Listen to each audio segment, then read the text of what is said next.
It's English time! Hi, I'm Teacher Mitch. Come and join me as we learn English the easy way.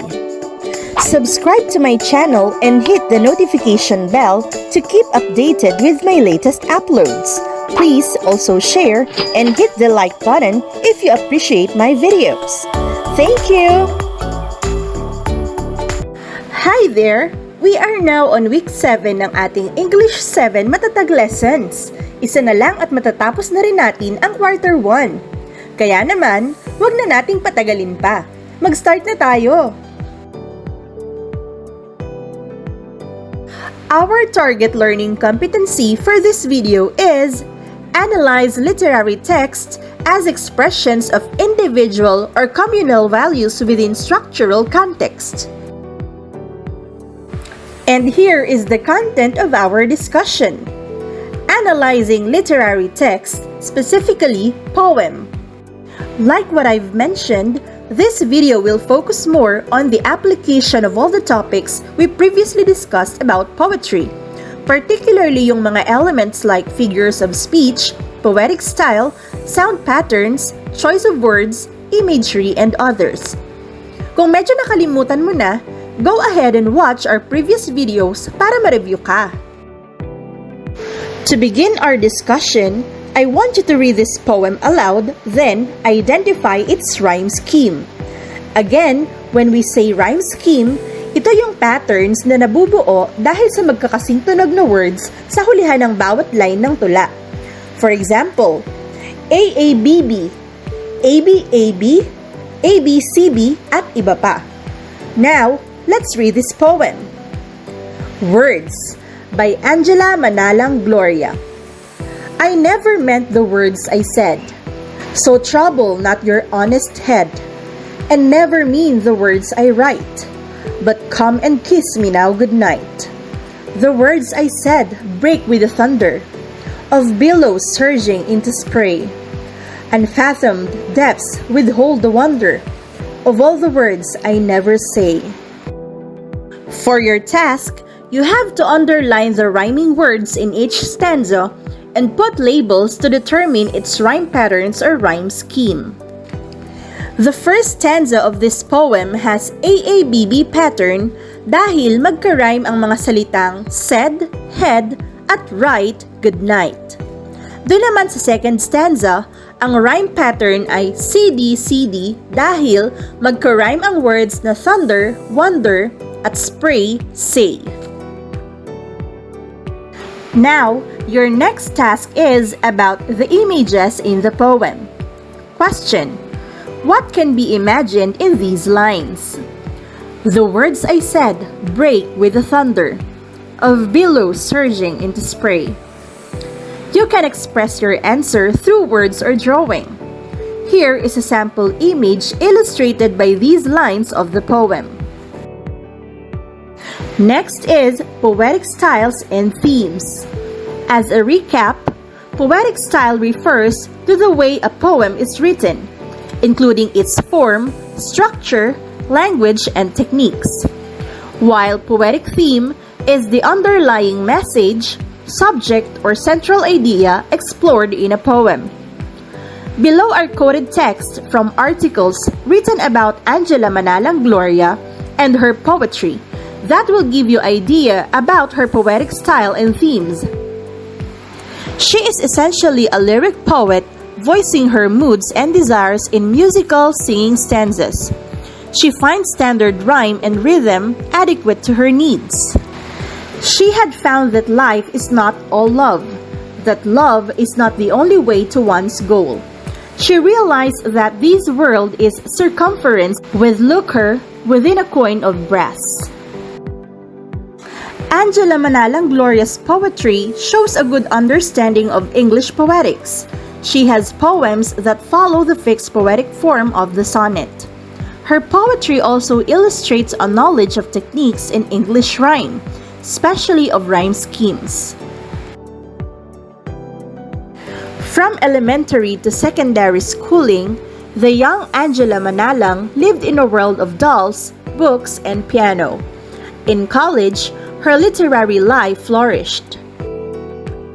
After reading the commentaries about Angela Manalang Gloria, you have to answer these questions. Question 1. From the commentary about the poet, what can we infer about her style in writing poetry? Question 2. Are the commentaries about the poet's style observed in the poem presented earlier? Here are some sample responses. Sample responses for question number 1. From the commentary about Angela Manalang Gloria, we can infer the following about her poetic style. First, lyricism and musicality. Gloria's style is deeply lyrical, focusing on the expression of personal moods, emotions, and desires. Her poetry is described as having a musical singing quality, suggesting that she carefully crafts her verses to create a harmonious and melodious flow. Second, traditional forms and structure. She often employs standard rhyme and rhythm, indicating her preference for traditional poetic forms. The mention of her use of the sonnet form and her knowledge of English rhyme techniques highlights her skill in following fixed poetic structures while still conveying deep emotions. Third, emotional depth and realism. Although she writes lyrically, her poetry goes beyond simple expressions of love and delves into more complex themes, such as the harsh realities of life and the materialism that surrounds us. This suggests that her style is not only about beautiful language, but also about engaging with meaningful and sometimes challenging themes. Fourth, well-crafted language. Her poetry reflects a strong understanding of English poetics, including rhyme schemes and the intricacies of the language. This implies that her style is both polished and deliberate, with careful attention to the technical aspects of poetry. Overall, Angela Manalang Gloria's poetic style can be characterized as a blend of lyrical expression, traditional structure, and thoughtful exploration of both personal and universal themes. Question number 2. Are the commentaries about the poet's style observed in the poem presented earlier? Here are sample responses for question number 2. Yes, the commentaries about Angela Manalang Gloria's poetic style are evident in her poem Words. Here's how. First, lyricism and musicality. The poem has a lyrical quality with a gentle, flowing rhythm that makes it feel like a song or lullaby, especially in the lines, "But come and kiss me now, good night." The musicality of the poem reflects her ability to create musical singing stanzas, as noted in the commentary. Second, traditional forms and structure.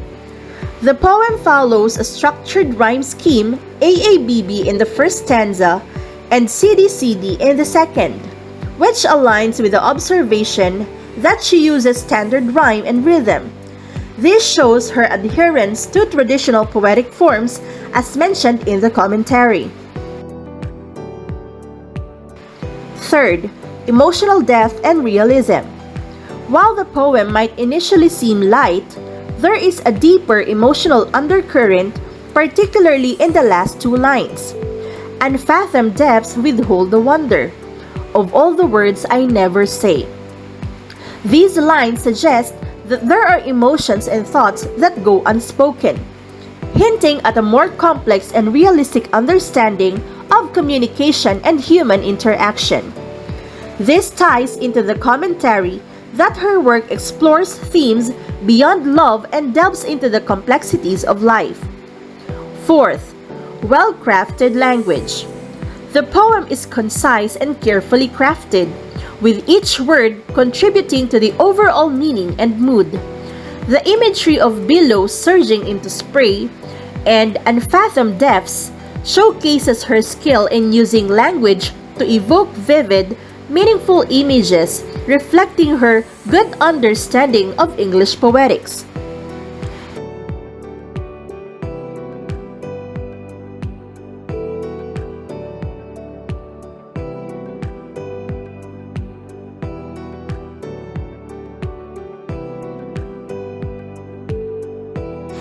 For the analysis of figures of speech, I want you to read another poem of Angela Manalang Gloria entitled Change. By the way, as a review, figures of speech adds depth, nuance, and emotion to poetry by going beyond literal meanings, examples of which are simile, metaphor, and personification. Now, let's start reading the poem. I have outgrown them all, and one by one, these loves I took so mightily to heart. Before you came, the dolls that overran my childhood hours and taught me fairy art. The books I ravished by the censored score. Music that like delirium burned my days. The golden calf I fashioned to adore, when lately I forsook the golden phrase. And thus I shall outgrow this love for you. Sooner or later I shall put away this jeweled ecstasy for something new. Brand me not fickle on that fatal day, bereft of change that is my drink and bread. I would not love you now, I would be dead. After reading the poem, let's answer this question. What figures of speech are evident in these lines? Before you came, the dolls that overran my childhood hours and taught me fairy art.